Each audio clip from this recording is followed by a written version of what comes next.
Bago ang lahat, nasa isang buwan na lang, NBA draft na. Yung mga teams hindi pa alam kung sino ang pipiliin after ng number 1. Ang Philadelphia kasi ngayon nag-iintay kung sino ang magiging available sa pagitan ni Ace Bailey at Dylan Harper.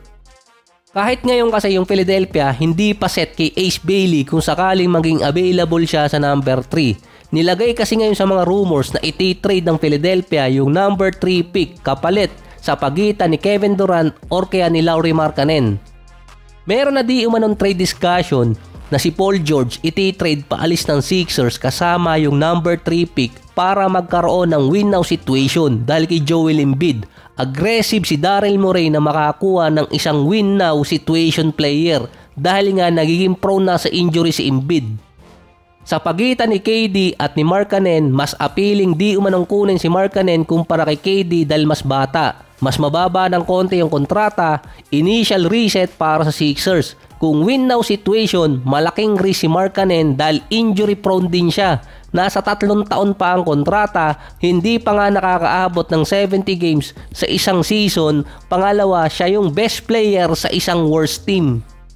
Si Kevin Durant naman mas flexible dahil sa 1-year contract at kahit injury prone, mas marami pa rin siya nalalarong games kumpara kay Markkanen.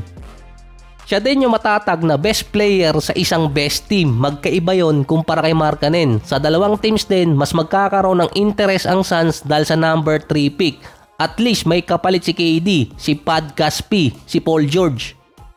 Kumpara sa Jazz na meron naman silang nasa top 5 player sa draft at makakaiwas sa contract ni PG pati sa podcast niya. Mas magagamit pa nila si Markkanen sa future draft asset kung iti-trade nila sa ibang teams.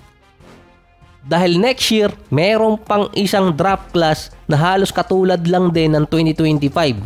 Ang isa pang lamang ng Sixers sa offseason kahit meron silang PG, Embiid at Maxey, may combined pa lang silang $144 million na kontrata for next season.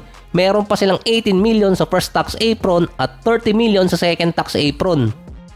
Pwede din silang umabot or magkaroon ng $52 million na salary cap sa free agency. Hindi ko lang makita kung saan ang galing yung $52 million na yon dahil lagpas na sila ngayon sa salary cap.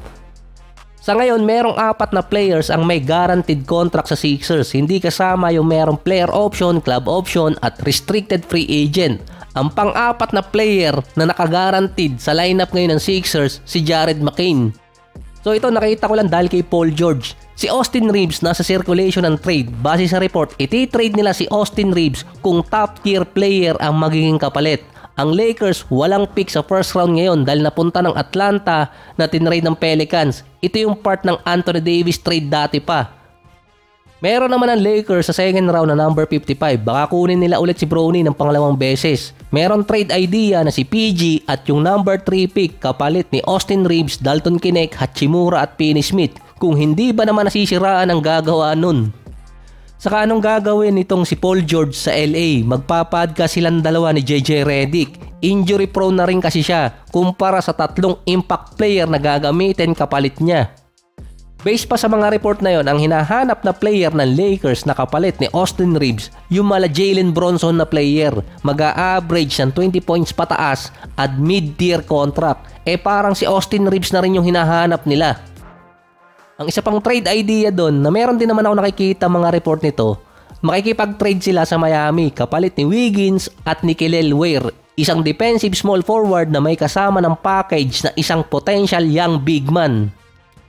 At least may kasama ng isang big man pero sa ngayon parang malabong i-trade si Austin Reeves dahil hindi pa naman niya nakukuha or hindi pa naman siya nagdi-decline sa contract extension. Yun lang naman ang problemang inaasahan ng LA.